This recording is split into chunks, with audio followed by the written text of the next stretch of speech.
Hey, good to have you here. We were talking about inline elements. We were just getting finished talking about HTML block elements before, which, of course, if you could guess, block elements are those elements where they take up a full line, like paragraphs or headers or whatever in our code, and then inline is you can like probably very quickly deduce there's things that are like inside that line. Yeah, so that's what we're talking about here. This is the supplemental video. Make sure to go through other things, read through it, and we'll read through a lot of it, but make sure that you go over it yourself for detailed stuff. But we'll go over this. Let's see here. We're going to modify our first web page to include an inline element. Sure. Open my first web page sandbox and start a new fork, and we'll call this fork my first web page inline. Okay, cool. I'm just going to copy this because I know I'm going to need it. I'm going to open a new tab here and go to my code sandbox, codesandbox.io. Make sure you're logged in here. I'm already logged in. I can see myself right there. Make sure that you are. We're going to go to sandboxes, web apps, and then mine's not going to look exactly like yours, but somewhere in yours you should have, if properly organized in unit 1, you got my first web page. Boom. So we'll double click on that. And here it is. Wonderful, great, fantastic, and all that. And we're going to fork this.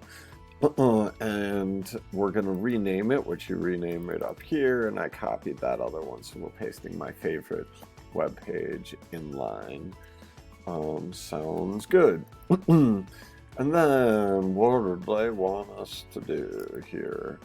They're saying that in the index we are going to want this, so let's code at the same time. Let's be able to see this at the same time. This is great. This is going to be great. Get rid of that. And get rid of that. Wonderful. And you do what you need to as well to like organize. And we're looking at... okay. So this is my first web page.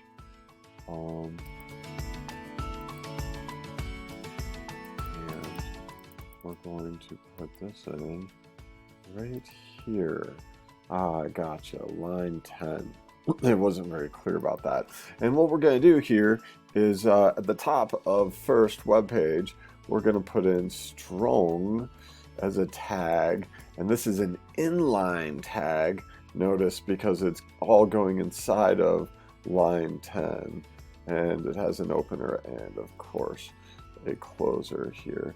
And just to like show this, because we're all claustrophobic, yeah, this all exists on line 10, and within that line we're gonna... So what do you think this is gonna do? Question mark. Let's take a look. Save it. I open it. I can just view it right here. And this is my first web page. What's going on? Boom. All right. When I refreshed it, ooh, look at that. It made it bold. So strong is an inline that makes things bold. Cool. What else are we talking about here? The strong tag indicate... You may not see. I'm not like wild about how this is all set up. I wish I could get rid of this as well. Does that do it? Oh, that does it. Haha. There you go. That full screens it. Wonderful. Always learning new things. All right. So moving forward here. Strong tag. Strong tag is the inline that makes something bold, of course. And then if we want to emphasize something, boom, by italicizing it, we can do this EM. All right, so here we go. We're looking at this line here that now agrees. I had to make a quick edit right there. So we are adding an emphasis on epicodus, and so let's go to our code, and that's line 8 here, and I see it right here, and I'm going to put an emphasis on that guy there we are. Yes, wonderful. Save that, Command S, and what do you think it did to it? Let's look at this guy. Boom. You know what? Let's do this as a pop out so we get to see. And yep, there it is. Epicodus is now in italics. Yeah, italicized. So we learned a couple different inlines. Strong makes things bold. FEM makes it italicized. Here's another one that we could do. We can actually do an anchor as its own line, or we can do an anchor right here as a inline. So check out, let's see here, are we adding the whole thing? Check out.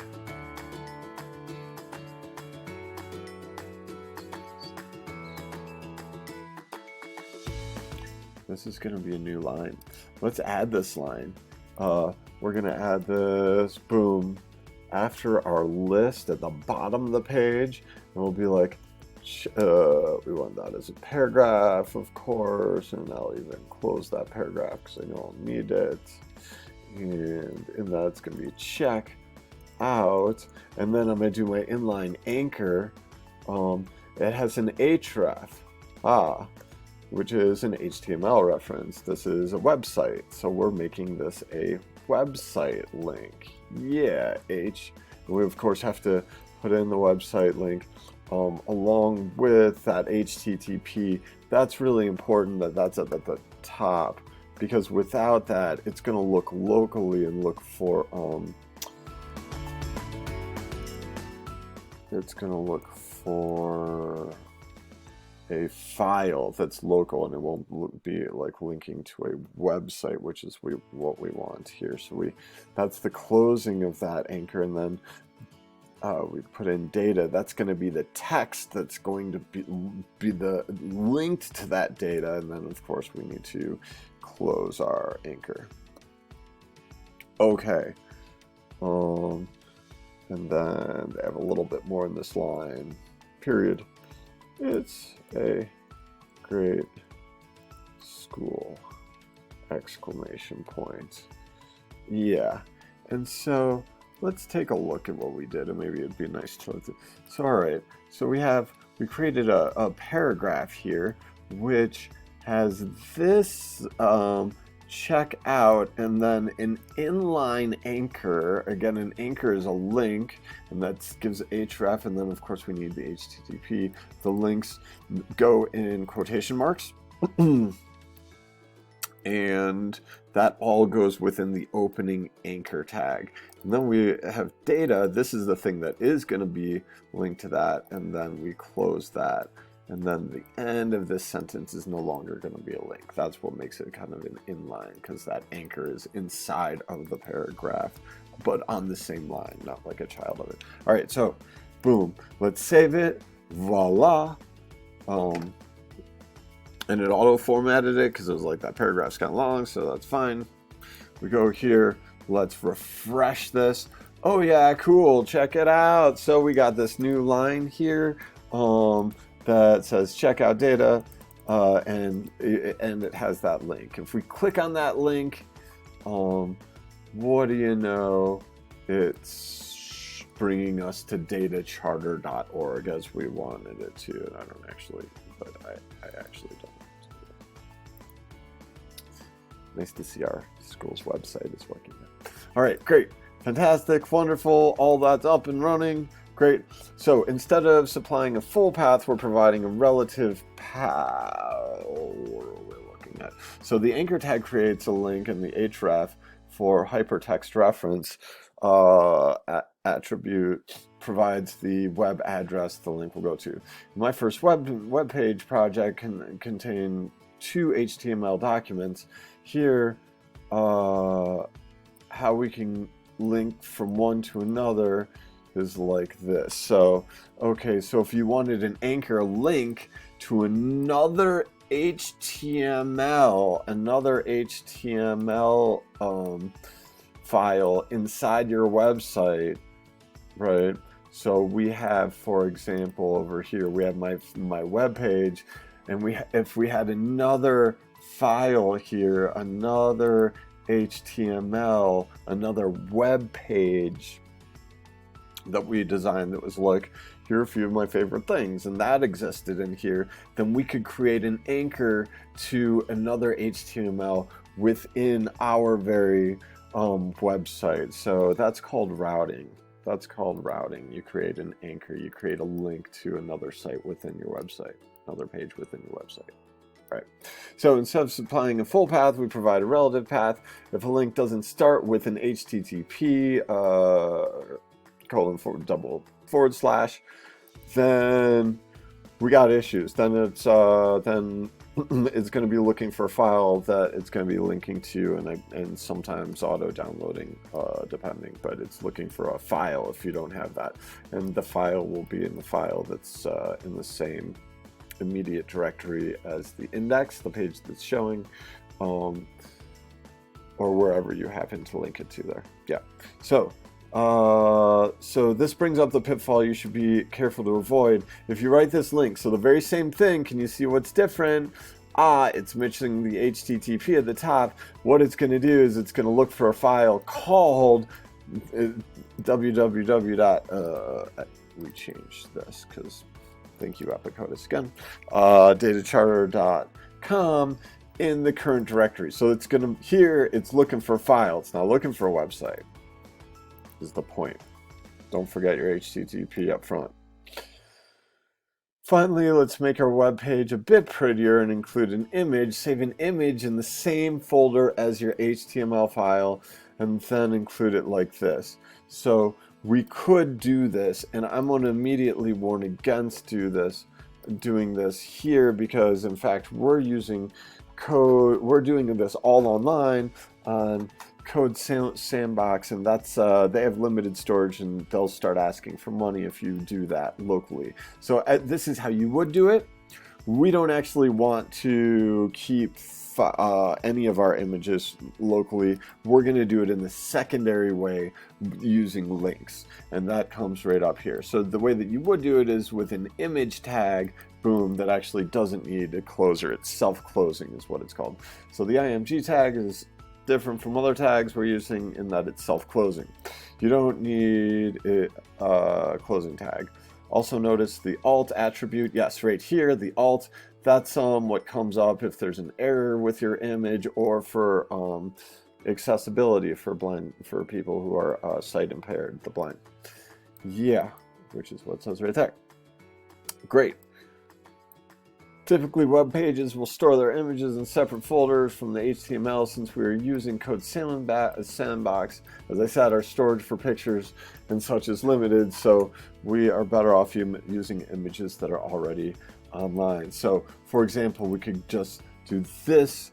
So check it out. I went and found a I love Unsplash, highly recommend Unsplash. I recommend it right here for free, awesome images. So I just found one, grabbed the URL, made that the source of the image. And so for example, if I just copied that and pasted that into my URL, hey, it's this kitten. Yeah. So that's this link right here. That's the source of our image tag, which is self-closing, and I created an alt of photo of a cute kitten. So if I copied this and like pasted this, for example, let's just do it. I'm still my first web page. If I pasted this at the bottom, saved it, hey, what do you know? That's my kitten. There's the cute kitten face. So again, this is what looks like. It's an image tag, IMG tag, with an alt and a source, and that source is in quotes, and that quote is the link to the image that you want. That's the way that you should do it here, because if you start uploading images, that's going to really eat up your space, and Code Sandbox will ask you to pay if you need more space. All right, so let's update the page of favorite things to include some of the concepts we just learned about. You can find your own images online and provide the links where you see link here. And so I will let everyone do this on their own, noticing, oh, hey, check it out. There are a few places where their image tags and otherwise, and some anchors included. So I'll leave you to that. Happy coding, everybody. I'm going to change this really quick. I just clean up here, because that's what everyone should look like. Okay, great. Fantastic, wonderful. Again, here we talked about inline styling being the strong tag for bold, the emphasis for EM, emphasis inline for italics, and the IMG with source and alt tag. Great. Fantastic. Have a great time coding, everybody.